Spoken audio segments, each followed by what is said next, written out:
ইউসুফ নবী যতবার দরজার কাছে যা পৌঁছেন ততবারই আল্লাহ গেট খুলে দেয়। 7টা গেট খুলে গেল। ইউসুফ নবী 7ম গেটটা যখন পার হতে চান তখনই পিছন থেকে জুলাইখা ওনার কাপড় টান দিয়ে দৌড়ে, সাথে সাথে পিছনে জামা ছিঁড়ে গেল। ইউসুফ নবী তাকায় দেখেন জুলাইখার স্বামী আজিজে মিসর সামনে। এইবার জুলাইখাও দেখতেছে তার স্বামীর সামনে। এইবার জুলাইখা চিন্তা করে বিপদে পড়ে গেল, স্বামীরে কি বুঝ দিবে। মুহূর্তের ভিতরে ইউসুফ নবীরে দোষ দেয়। দেখছো যে পুলাটারে আইনা তুমি লালন পালন করছো, আজকে বড় হইয়া সেই তোমার আমানতে খেয়ানত করতে চাইছে। ইউসুফ নবী কয় মিথ্যা কথা, আমি কোনো অন্যায় করি নাই, আপনার স্ত্রী অন্যায় করতে চাইছে। জুলাইখা কয় না আমি না, ইউসুফ নবী কয় আমি না, জুলাইখা। এই অবস্থায় আজিজি মিসর সে কার কথা মানবো, কার কথা বিশ্বাস করব, কে সত্য আর কে মিথ্যা। ওই অবস্থায় একটা দুধের বাচ্চা আয়েশা আল্লাহ তার জবান খুলে দিছে। দুধের বাচ্চাটা আওয়াজ দিয়া কয়, ও আজিজি মিসর, কে সত্য আর কে মিথ্যা এটা তাদের মুখের কথা শুনলে লাভ নাই। আমি একটা রুল বলে দেই, থিওরি বলে দেই, ওই থিওরি মতে সামনে আগাও, তুমি নিজেই বুঝবা কে সত্য আর কে মিথ্যা। কেমনে? ওই ইউসুফের জামা সামনের দিকে সিরা না পিছনের দিকে সিরা এটা দেখো। যদি সামনে সিরা হয় তাহলে ইউসুফ দোষী, আর যদি পিছনে সিরা হয় তাহলে জুলেখা দোষী। বোঝা গেল ইউসুফ সামনের দিকে ভাগতে চাইছে, বাঁচতে চাইছে, আর পিছনে জুলেখা কাপড় টান দিয়ে ধরছে। পিছনে যদি সিরা পাও ইউসুফ নির্দোষ, জুলেখা দোষী। দুধের বাচ্চার এই কথা শুনিয়া আজিজি মিসর কয় সুন্দর তো থিওরিটা। সে নিজেই যখন ইউসুফ নবীর জামা চেক করে দেখে পিছনের দিকে সিরা, অতএব ইউসুফ নবী নির্দোষ, জুলেখা দোষী। ঠিক না? হ্যাঁ, ওই দিন দুধের বাচ্চাটা ইউসুফ নবীর পক্ষে সাক্ষী দিছিল। পৃথিবীতে 3টা দুধের বাচ্চা শিশু অবস্থায় তারা কথা কইছে, দুধের মার দুধ খাওয়া অবস্থায় কথা কইছে। এক হলো এই ইউসুফ নবীর পক্ষে যে দুধের বাচ্চাটা সাক্ষী দিছিল, এটা আল্লাহর কুদরত। যে বাচ্চা দুধ খায় আবার কথা কয়, দুধের বাচ্চা কথা কয়, এটা আল্লাহ চাইলে কইতে পারে, এটা আল্লাহর ক্ষমতা। ঠিক কিনা? আল্লাহর কুদরত। আল্লাহর কুদরতের সাথে আমাদের যুক্তি চলবে না, আমাদের বুদ্ধি চলবে না, আমাদের পণ্ডিতিও চলবে না। আমার আপনার যুক্তি বুদ্ধি বিবেক যেখানে যায় ফেল করবে, এখানে আল্লাহর কুদরত শুরু হবে। بعد فأعوذ بالله من الشيطان الرجيم بسم الله الرحمن الرحيم ألا إن أولياء الله لا خوف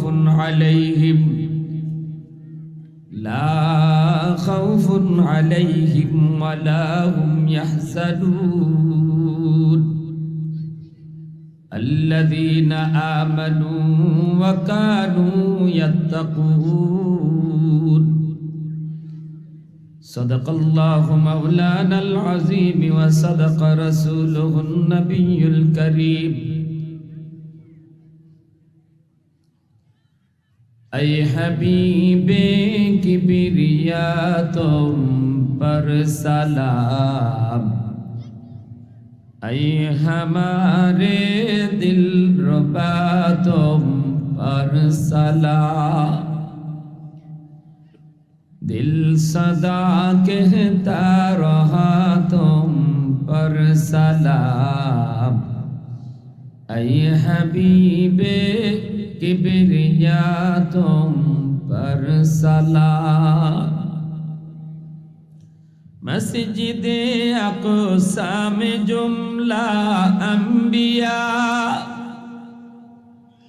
मस्जिदे अक़सा में जुमला अंबिया मुक़्तदी थे और विहा तुम मुक़्तदा,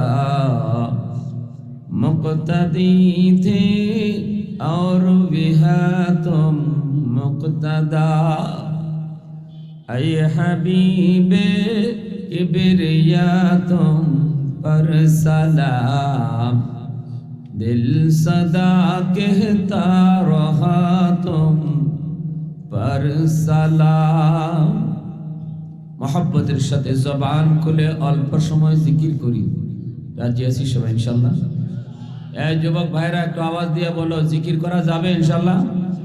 একটু আওয়াজ দিয়ে জিকির করা যাবে? লা ইলাহা ইল্লাল্লাহ, জোরে।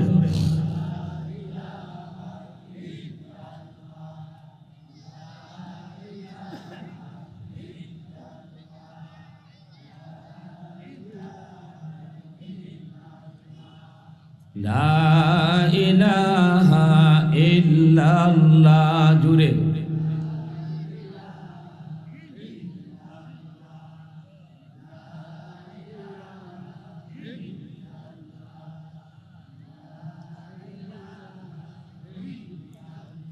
ये जिक्र खुदा दिल में सदा रहने दिया कर, ये जिक्र खुदा दिल में सदा रखने दिया कर, और नक्श खुदा दिल में जमा रखने दिया कर। क्या जाने हक इस्लाम है कोई फضل इलाही, हर वक्त तेरे कल्ब खला रखने दिया कर। मुर्शिद की नजर ग़ज़्ज़ बसर से न होती है, क्या खुश नजरी खुश नजरी खुश नजरी है, क्या खुश नजरी खुश नजरी खुश नजरी है। दिल तूर के दिल जोर दिया सबका खुदा से, क्या दिल शिकाने दिल शिकाने दिल शिकाने है, क्या दिल शिकाने दिल शिकाने दिल शिकनी है।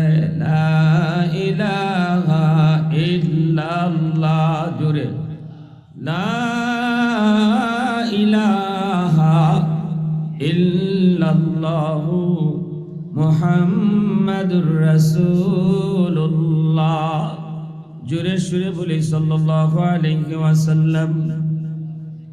ঐতিহ্যবাহী কালিকাপুর যুব সমাজের উদ্যোগে আয়োজিত আজকের বিশাল ওয়াজ মাহফিলের সম্মানিত সদর ইজলাস সভাপতি জনাব মোহাম্মদ আবুল কাসেম সাহেব, উদ্বোধক জনাব মোহাম্মদ কোহিনুর ইসলাম, প্রধান অতিথি জনাব মোহাম্মদ মেহেদি হাসান বিন সিদ্দিক। আমার আগে বয়ান পেশ করেছেন নন্দিত ওয়াইজ হযরত মাওলানা মুফতি শামসুল ইসলাম জমিরি। আবার আমার পরে বয়ান পেশ করবেন অত্যন্ত সুমধুর কণ্ঠের অধিকারী হাফেজ মাওলানা মুফতি রহমতুল্লাহ ফরিদি। মঞ্চে আসীন উলামায়ে কেরাম, মুরব্বিয়ানে আযম, কলিজার টুকরা যুবক, পর্দার আড়ালে পর্দা নিশিন সম্মানিতা মা ও বোনেরা, মুআজ্জাজ হাজিরিন, আল্লাহ আমার তিলাওয়াতকৃত আয়াতের সরল তরজমা আল্লাহ কি বলেন? আল্লাহ বলেন, আলা শোনো, ইন্না নিশ্চয়ই, আউলিয়া আল্লাহি, ওয়ালির বহু বচন আউলিয়া। আল্লাহ বলেন শোনো, নিশ্চয়ই যারা আল্লাহর ওয়ালি, লা খাউফুন আলাইহিম, তাদের কোনো ভয় নাই, ওয়ালা হুম ইয়াহজানুন। আল্লাহ বলতেছেন যারা আল্লাহর ওলি তাদের কোনো পেরেশানিও নেই। কথাটা কে বলছেন? আল্লাহ। আল্লাহ বলেন যদি তুমি আল্লাহর ওলি হতে পারো তাহলে তোমার কোনো ভয় নেই, কোনো টেনশন নেই। ওলি হইলে পুরস্কারটা কি, লাভটা কি, আয়াতে আল্লাহ লাভটাও বলে দিছে। প্রথমে বলছেন শোনো, যদি আল্লাহর ওলি হতে পারো। তাইলে একটা প্রশ্ন জাগ, আল্লাহ তোমার ওলি হইলে লাভ কি? কারণ আমরা তো লাভের পাগল, লাভ ছাড়া বুঝি না কিছু, ঠিক না? একটা কিছু চাকরি লওয়ার আগেও কই ভাই চাকরি যে নিমু বেতন কত, ঠিক কিনা? জোরে কর। বেতন যদি আমার মন মতো হয়, সুবিধা মতো হয়, পছন্দ মতো হয়, তাহলে আমি চাকরি করব। আগেই জিগাই বেতন কত, তো আল্লাহ বুঝে এটা। আমরা যে বেতন আগে জিগাই এটা আল্লাহ জানে। এজন্য আল্লাহ পাক কয় নিশ্চয়ই যারা আমার ওলি, তখনই আমার আপনার প্রশ্ন জাগে আল্লাহ ওলি যে হব লাভটা কি, বেতন কত? আল্লাহ কয় লা খাউফুন আলাইহিম ওয়ালা হুম ইয়াহজানুন। তোমার দুনিয়াতেও কোনো ভয় নাই, আখিরাতেও কোনো টেনশন নাই। আরো আস্তে কোন সুবহানাল্লাহ।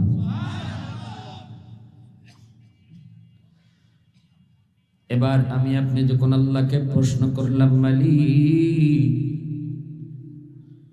বুঝলাম ওলি হলে তার পুরস্কার জানলাম, পুরস্কারও পাইলাম, কিন্তু এই ওলি কেমনে হতে হয়, কেমনে তোমার ওলি হওয়া যায়? আল্লাহ বলেন আল্লাযীনা আমানু ওয়া কানু ইয়াত্তাকুন। এক নাম্বার আল্লাহ বলেন যদি তুমি আমার ওলি হতে চাও, এক নাম্বার শর্ত হলো তোমার ঈমান লাগবে। কি লাগবে? আল্লাযীনা আমানু, এক নাম্বার হলো তোমার ঈমান লাগবে। ঈমান, আলহামদুলিল্লাহ আমাদের প্রত্যেকের ঈমান আছে, কোন আলহামদুলিল্লাহ। দুইটা শর্তের ভিতরে আল্লাহ পাক দুই শর্তের মাধ্যমে আল্লাহর ওলি হওয়া যায়। এক নাম্বার শর্তে আল্লাহ দিলেন ঈমান, দৌলতে ঈমান তোমার লাগবে রে বান্দা। রে বান্দি, যদি তুমি আমার ওলি হতে চাও, যদি তুমি আমার ওলি হতে চাও, এক নাম্বার শর্ত হলো ঈমান লাগবে। আলহামদুলিল্লাহ আল্লাহ পাক আমাদেরকে দৌলতে ঈমান মুসলমান বানায়া, মুসলমান বাপ মার ঘরে জন্ম দিয়া আল্লাহ ঈমান আমাদেরকে সাথে দিয়া দিছেন, ঠিক না? ওয়া কানু ইয়াত্তাকুন। দুই নম্বর শর্ত আল্লাহ বলে তাকওয়া লাগবে। তাকওয়া, আমি আল্লাহর ভয়, কলিজার ভিতরে আমার ভয়, এটা হলো দ্বিতীয় শর্ত। ওলি যদি তুমি হতে চাও 100 নাম্বার নিতে হবে। 50 নাম্বার হলো ঈমান, আর 50 নাম্বার হলো তাকওয়া, আল্লাহ ভয়, আল্লাহর ভীতি। এই 100 নাম্বারের ভিতরে 50 নাম্বার আল্লাহ আমাদেরকে দয়া করে নিজে দিয়া দিছেন। যে 50 আমাদের কামাই করার কথা, 100-র মধ্যে 100 আমি আপনি কামাই করব, কিন্তু ইমানদার মুমিন মুসলমানদেরকে আল্লাহ পাক মুসলমানের ঘরে জন্ম দিয়া, ইমানদারের ঘরে জন্ম দিয়া আল্লাহ পাক 50 নাম্বার নিজের থেকেই দয়া করে দিয়া দিছেন।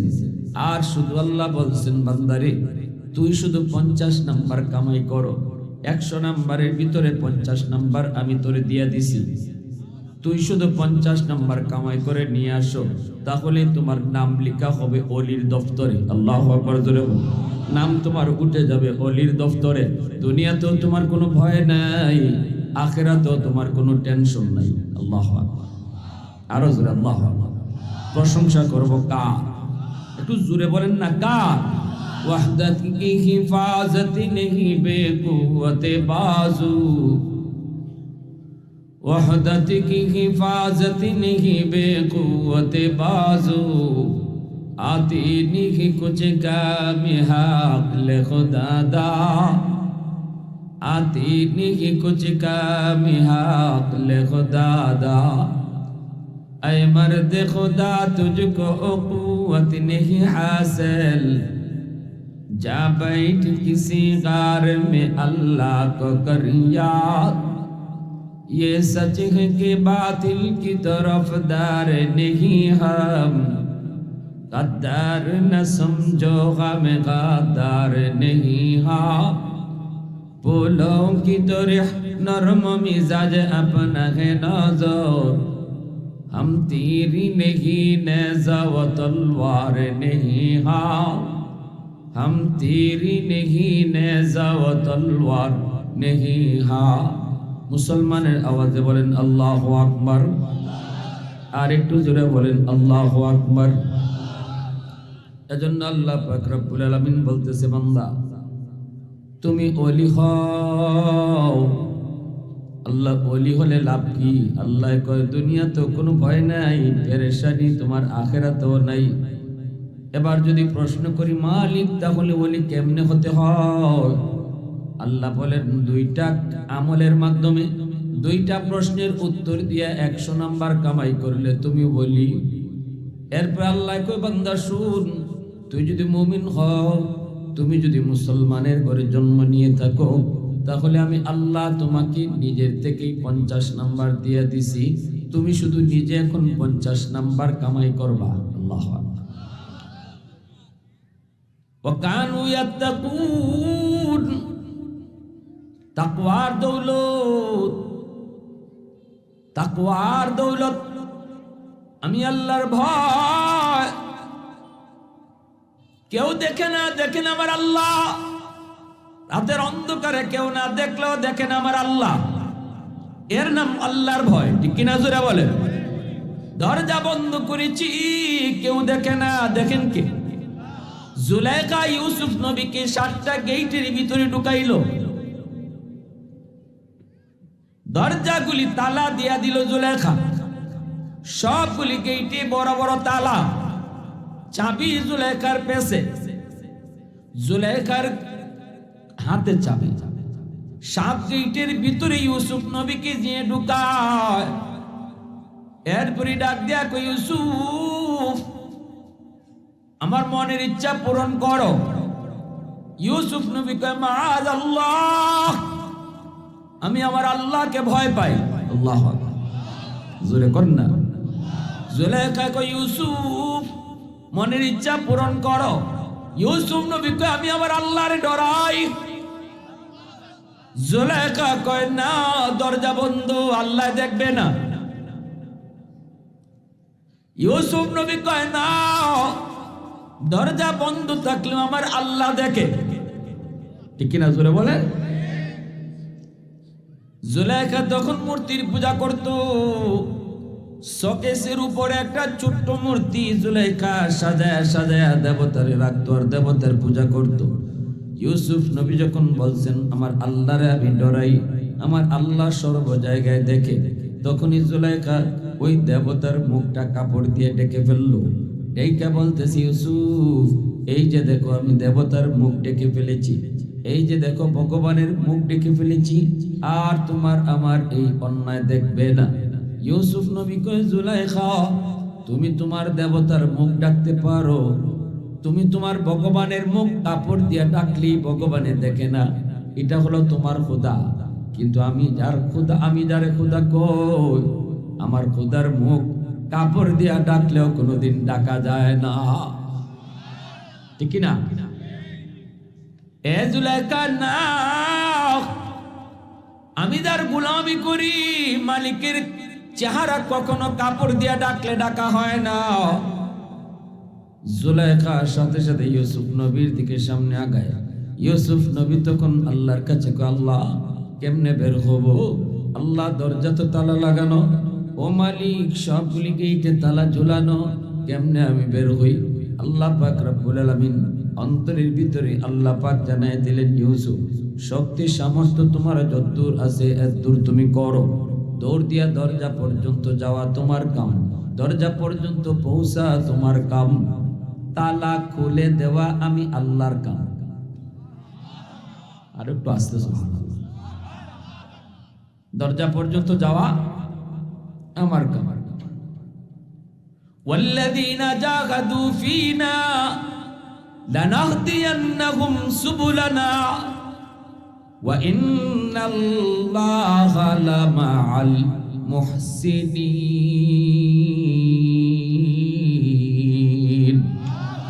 আল্লাহ পাক রব্বুল আলামিন কয় তোমার যতদূর সামর্থ্য আছে, শক্তি আছে, এতদূর তুমি করো। সাধ্য তোমার যতদূর আছে এতদূর তুমি চেষ্টা করো। চেষ্টা করা তোমার কাম, চেষ্টা করা আমার কাম, গন্তব্যে পৌঁছায় দেওয়া আল্লাহর কাম। এজন্য ইউসুফ নবী কয় মালিক তাহলে আমি দরজা পর্যন্ত পৌঁছবো, এত দূর তো সামর্থ্য আমার আছে। দরজা পর্যন্ত তিনি পৌঁছলেন, আল্লাহর পক্ষ থেকে অটোমেটিক তালা খুলে গেল। ইউসুফ নবী দৌড় দিয়ে দ্বিতীয় দরজার পাশে যান, সেখানেও আল্লাহ তালা খুলে দিলেন। তৃতীয় দরজার পাশে যান, সেখানেও আল্লাহ তালা খুলে দিলেন। ইনি দৌড় দিয়ে দরজা পর্যন্ত যায়। আস-সাইয়ু মিন্নি ওয়াল ইতমামু মিনাল্লাহ। আমার আপনার কাম হলো চেষ্টা করা, জাগা পর্যন্ত পৌঁছে দেওয়া আল্লাহর কাম। ইউসুফ নবী যতবার দরজার কাছে যা পৌঁছেন, ততবারই আল্লাহ গেট খুলে দেয়। 7টা গেট খুলে গেল। ইউসুফ নবী 7ম গেটটা যখন পার হতে চান, তখনই পিছন থেকে জুলাইখা ওনার কাপড় টান দিয়ে দৌড়ে, সাথে সাথে পিছনে জামা ছিঁড়ে গেল। ইউসুফ নবী তাকায় দেখেন জুলাইখার স্বামী আজিজে মিসর সামনে। এইবার জুলাইখাও দেখতেছে তার স্বামীর সামনে। এইবার জুলাইখা চিন্তা করে বিপদে পড়ে গেল, স্বামীরে কি বুঝ দিবে। মুহূর্তের ভিতরে ইউসুফ নবীরে দোষ দেয়।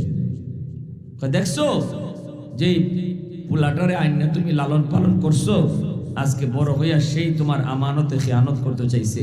ইউসুফ নবী কয়, মিথ্যা কথা, আমি কোনো অন্যায় করি নাই, আপনার স্ত্রী অন্যায় করতে চাইছে। জুলাইখা কয়, না আমি না, ইউসুফ নবী কয়, আমি না, জুলাইখা। এই অবস্থায় আজিজি মিসর সে কার কথা মানবো, কার কথা বিশ্বাস করব, কে সত্য আর কে মিথ্যা? ওই অবস্থায় একটা দুধের বাচ্চা আইসা আল্লাহ তার জবান খুলে দিছে। দুধের বাচ্চাটা আওয়াজ দিয়া কয়, ও আজিজে মিসর, কে সত্য আর কে মিথ্যা এটা তাদের মুখের কথা শুনলে লাভ নাই। আমি একটা রুল বলে দেই, থিওরি বলে দেই, ওই থিওরি মতে সামনে আগাও, তুমি নিজেই বুঝবা কে সত্য আর কে মিথ্যা। কেমনে? ওই ইউসুফের জামা সামনের দিকে সিরা না পিছনের দিকে সিরা, এটা দেখো। যদি সামনে সিরা হয় তাহলে ইউসুফ দোষী, আর যদি পিছনে সিরা হয় তাহলে জুলেখা দোষী। বুঝা গেল ইউসুফ সামনের দিকে ভাগতে চাইছে, বাঁচতে চাইছে, আর পিছনে জুলেখা কাপড় টান দিয়ে ধরছে। পিছনে যদি সিরা পাও ইউসুফ নির্দোষ, জুলেখা দোষী। দুধের বাচ্চার এই কথা শুনিয়া আজিজে মিসর কয়, সুন্দর তো থিওরিটা। সে নিজেই যখন ইউসুফ নবীর জামা চেক করে দেখে পিছনের দিকে সিরা, অতএব ইউসুফ নবী নির্দোষ, জুলেখা দোষী। ঠিক না?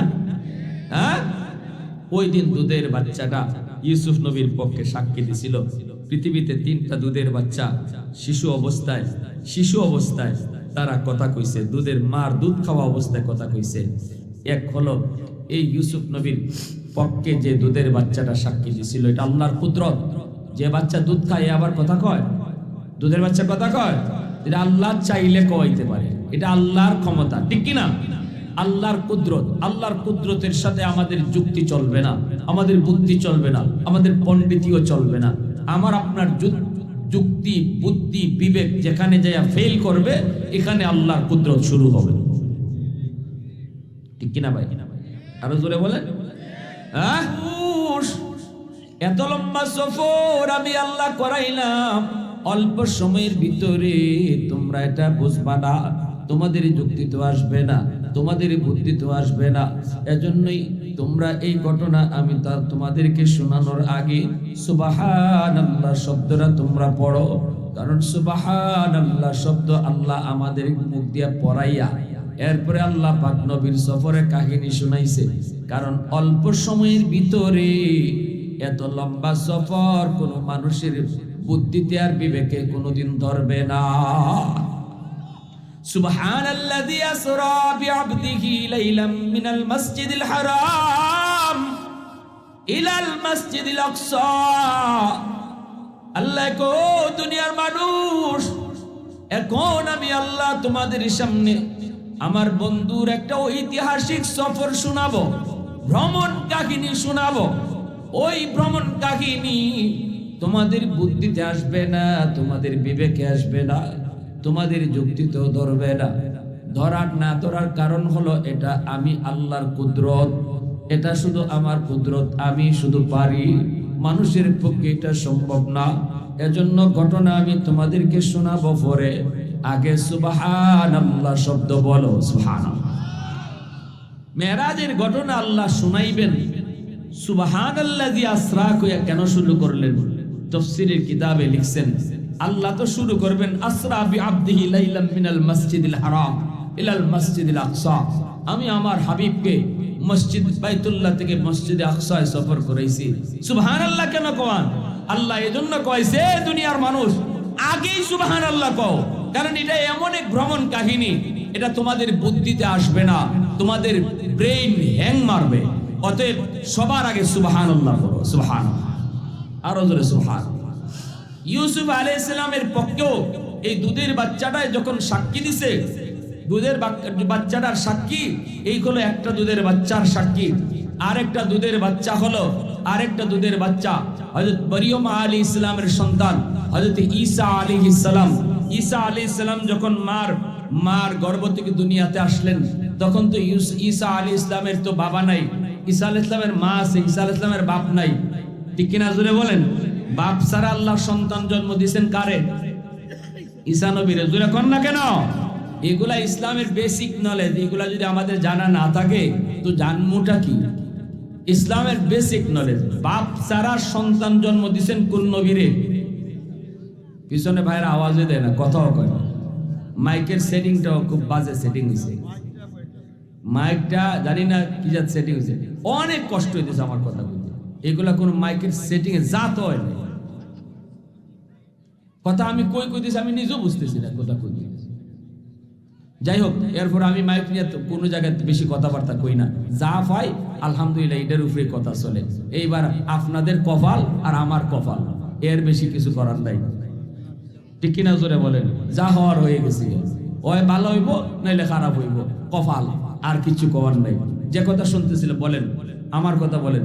ঈসা আলাইহিস সালামকে আল্লাহ জন্ম দিয়েছেন, মা আছেন কিন্তু কি নাই? জোরে বলেন, কে নাই?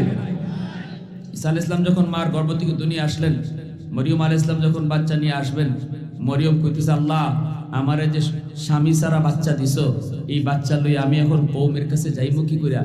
গেলে পরেই তো এরা জিগাইব, মরিয়ম বাচ্চা পাইলে কই তুই বিয়া হইছে কবে, কার সাথে হইছে? জবাব দিমু কি, আল্লাহ আমার তো বিপদ, আমি তো ইজাত ঘরের ফ্যামিলির মেয়ে না, আমি তো একটা আদর্শ ফ্যামিলির মেয়ে। আল্লাহ আমি জবাব দিমু কি? আল্লাহ কইছে বাচ্চা কোলে থাকবে, মানুষ যখন জিগাইব মরিয়ম বাচ্চা পাইছো কোথায়, তখন মুখে আঙ্গুল দিবা, আঙ্গুল দিয়া বলবা আমি রোজা, কথা বলা নিষেধ। এই বাচ্চা কোত্থেকে আইছে, বাচ্চারে জিগাও। সুবহানাল্লাহ নাই, আলহামদুলিল্লাহ নাই, আওয়াজ না।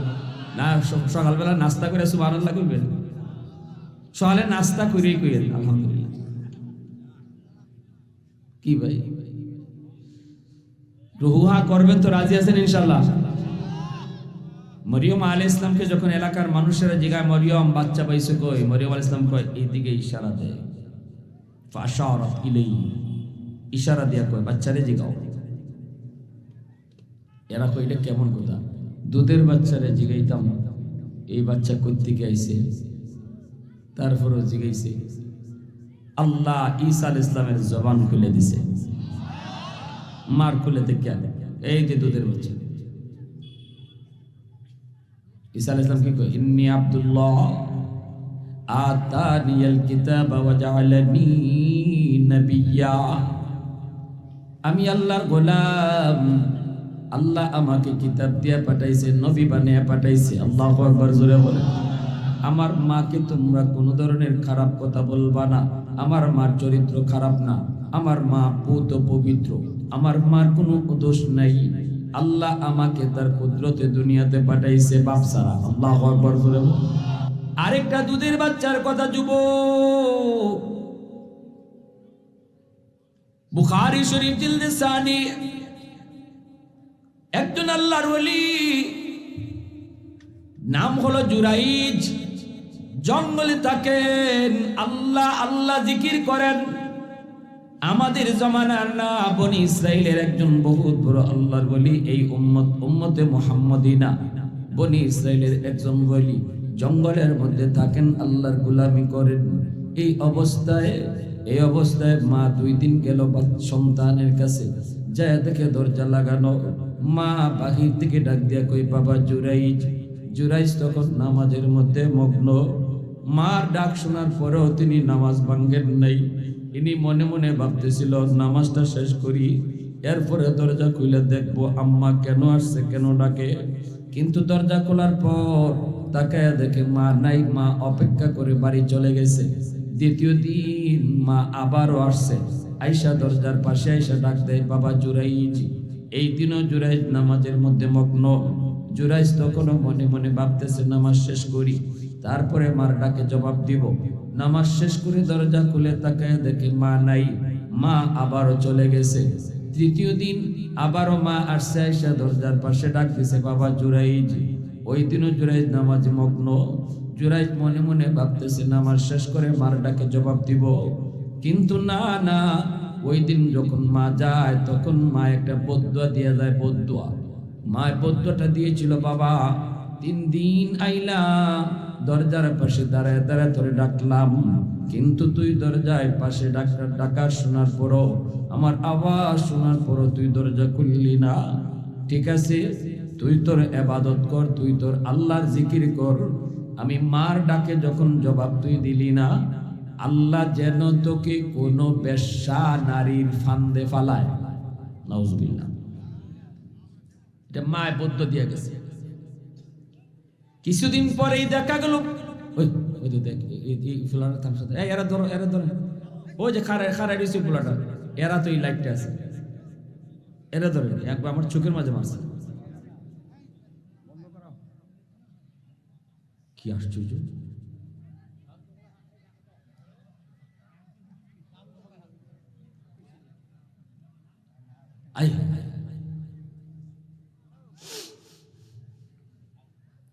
আমার দিকে মনোযোগ। অসুবিধা দিতেছে আপনাদের?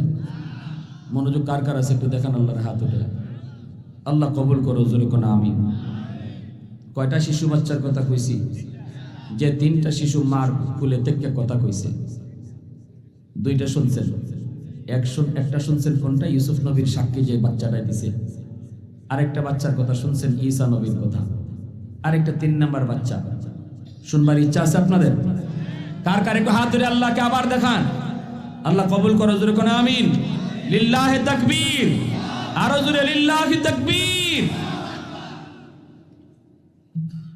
আমার ভাইরা, বন্ধুরা, যুবক, ওই 3 নাম্বার বাচ্চাটা হলো, মা যখন বদ্ধ দিয়া গেল, বাবা তোরে যেন আল্লাহ কোনো বেশ্যা নারীর ষড়যন্ত্রের মধ্যে ফালায়।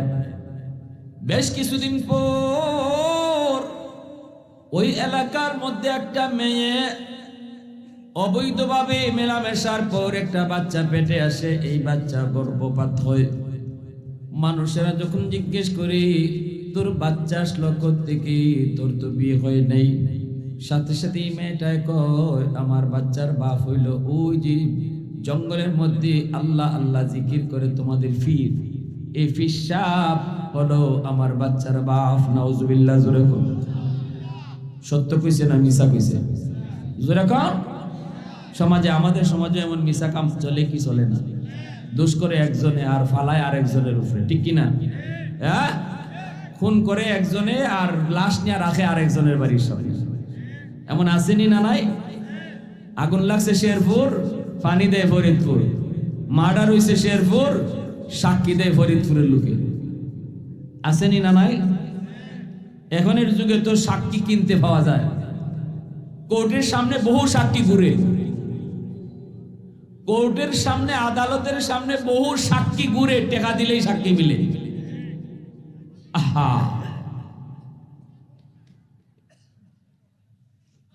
ঘটনা হলো ওই মেয়েটা একটা রাখালের সাথে অন্যায় কাজ করছে। রাখালের সাথে।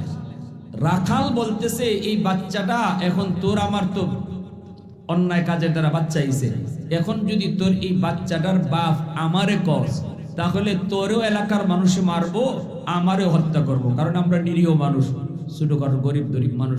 কারণ সমাজে এখন তো বিচার চলে গরিবের উপরে, ধনীর বিচার নাই।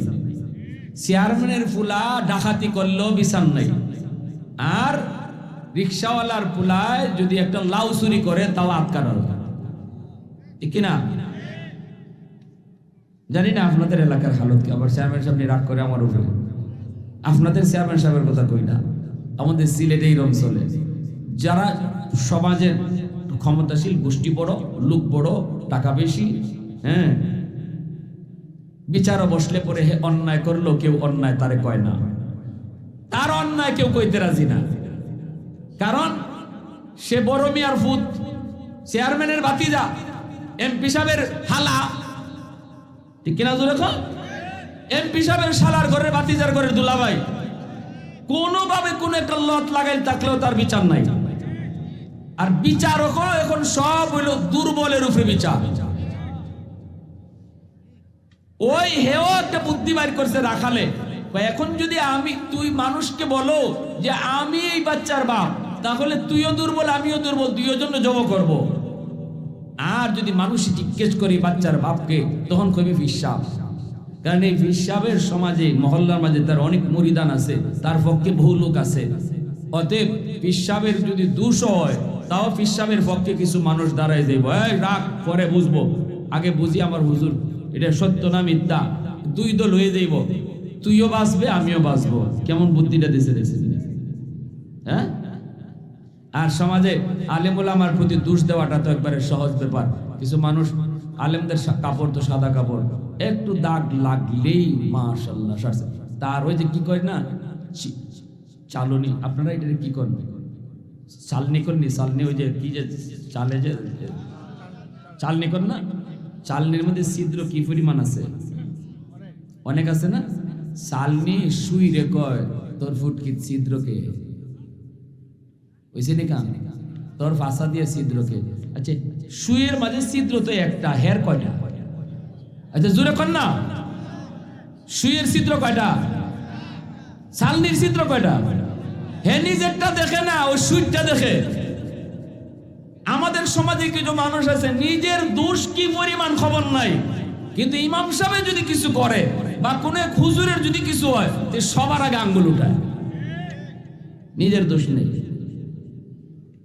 আমার কাপড় দোষ ময়লা লাগতে লাগতে লাগতে লাগতে কালো হয়ে গেছে, আমার কাপড় আর সাদা নাই, কালো কাপড়। এলাকার মানুষের মধ্যে দুই দল হয়ে গেল। সাথে সাথে মানুষগুলা কয় এতদিন পর্যন্ত শুধু হুজুরের সুযোগ খুঁজতেছি, সুযোগ খুঁজতেছি, কেমনে পাই, কোন দিন ধরি, আজকে পায়ে গেছি, ফিসাবরে ধর্ম, ঠিক না? দুই দল মানুষ হয়ে, দুই দল মানুষের ভিতরে একদল হলো ইমাম সাহেবের পক্ষে, একদল হলো ফিসাবের পক্ষে, আরেক দল হলো ফিসাবের বিপক্ষে। এখন তো লেগে যাবে, দুনো দল মিলাই চলছে মারামারি করার জন্য। দৌড়ায় মানুষগুলা আইসা ফিসাবের এই যে হুজরা ছিল, এই যে কামরা ছিল, ঘর ছিল জঙ্গলের ভিতরে, এই ঘরের উপরে আক্রমণ শুরু হয়ে গেল। আরেক দলে আইসা এই আক্রমণ প্রতিহত করতেছে। জুরাইজ কয় কি রে ভাই, তোরা আমার ঘরটা কেন ভাঙ্গো? মানুষগুলি কয় এখন তো তুমি বলবাই কেন ভাঙ্গো, এখন তো তুমি কিছুই জানবা না, কিছুই বুঝবা না, যা করবার তো ঘটায় দিছ, যা ঘটাইবার তো ঘটায় দিছ, এখন তো বলবাই কি হইছে কি হইছে। কয় কি হইছে কও না। কয় এই মহিলা কি কয় শুনো, সারা জীবন আমরা বোকা বানাইয়া তুমি খালি ফিরাগি করে গেছো। বিশ্বাস মহিলা কি কয়? মহিলায় কয় কি, মহিলারে জিজ্ঞেস করি মহিলা কয় আমার এই বাচ্চার বাপ আপনি। নাউজুবিল্লাহ জোরে বল। আল্লাহর ওয়ালি জুরাইজ আসমানটা যেন ভেঙ্গে তার মাথায় পড়লো। কত বড় অপবাদ, কত বড় অপবাদ!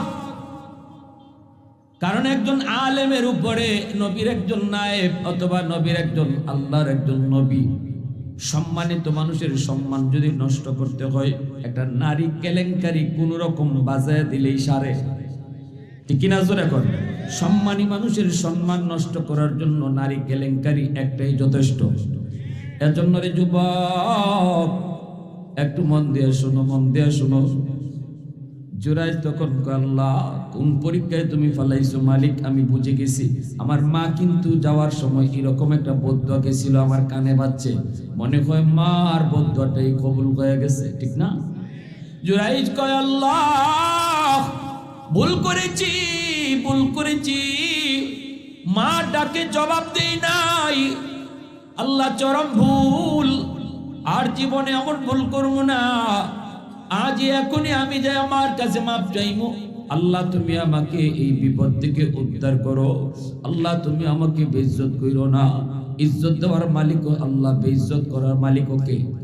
ওয়া তুইজ্জু মান তাশাউ ওয়া তুযিল্লু মান তাশাউ বিয়াদিকাল খায়র। আল্লাহ কয় ইজ্জত আমার হাতে, বেইজ্জত আমি আল্লাহর হাতে। এজন্যই জুরাইজকে আল্লাহ একটু ইজ্জতটা বাঁচাও, আল্লাহ তুমি বেইজ্জতির হাত থেকে বাঁচাও। সাথে সাথে জুরাইজকে আল্লাহ অন্তরের ভিতরে ইলহাম করে কর দেয়, এ জুরাইজ এই মহিলারে জিগায় লাভ নাই, বাচ্চার বাপ কেডা? এই বাচ্চারে তুমি জিগাও এই বাচ্চার বাপ কেডা? সুবহানাল্লাহ জোরে কর না। জুরাইজ কয় এই বাচ্চা কহ। বুখারী শরীফের মধ্যে ইমাম বুখারী আনছে, এই ছোট বাচ্চার পেটের মাঝে কি গুতা মারছে জুরাইজে, মারকুলো পেটে গুতা দেখো খসেন তোর আব্বা কেডা? কোয়ার লগে লগে বাচ্চার জবান খুলে গেছে।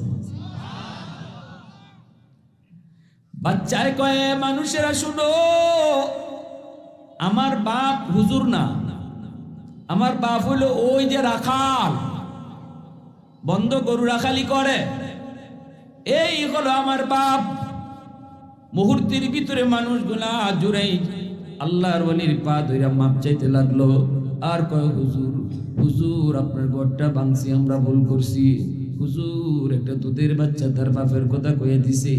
কত বড় সাক্ষী মানুষের, সাধারণ কোনো মানুষ, বড় কোনো মানুষ যদি সাক্ষী দিতে হয়তো আমরা মনে করতাম পক্ষ লয়, পক্ষ বিপক্ষের বিষয় থাকতো। কিন্তু একটা দুধের বাচ্চা যখন সাক্ষী দেয়, এই বাচ্চাটা পক্ষ বিপক্ষ বুঝে। জোরে বলেন, নিরপেক্ষ ভাবে একদম পক্ষ বিপক্ষ কোনো পক্ষ না নিয়ে বাচ্চাটা সাক্ষী দিছে, হুজুর আমরা ভুল হয়ে গেছে, হুজুর মাফ করে দেন, হুজুর আপনার ঘরটা আমরা আবার বিল্ডিং করে দেই, আসিল কাঁচা ঘর বিল্ডিং করে দেই। জুরাইজ কয় এটা তোমরার দোষ না, তোমাদের কোনো অন্যায় হয় নাই, তোমাদের কোনো দোষ হয় নাই, দোষটা আমার। ওই কিরকম গন্ডগোল আমি লাগাইছি, মার ডাকে জবাব না দিয়া। সুবহানাল্লাহ জোরে কর। এজন্যই কিতাবের ভিতরে লিখেন, ফরজ নামাজের ভিতরে যদি তুমি থাকো যুবক, ফরজ নামাজের ভিতরে যদি তুমি থাকো আর তোমার মা তোমাকে ডাক দেয়, পাশের রুম থেকে তোমার বাবা তোমাকে ডাক দেয়, তখন শরীয়তের মাসালা কি? আর নফল নামাজের ভিতরে যদি তুমি থাকো, বাপ মা যদি তোমার ডাক দেয়, তখন মাসালাটা কি? শরীয়তের একটা মাসালা জানা, 70 রাকাত নফল নামাজ পড়ার থেকেও বেশি সওয়াব।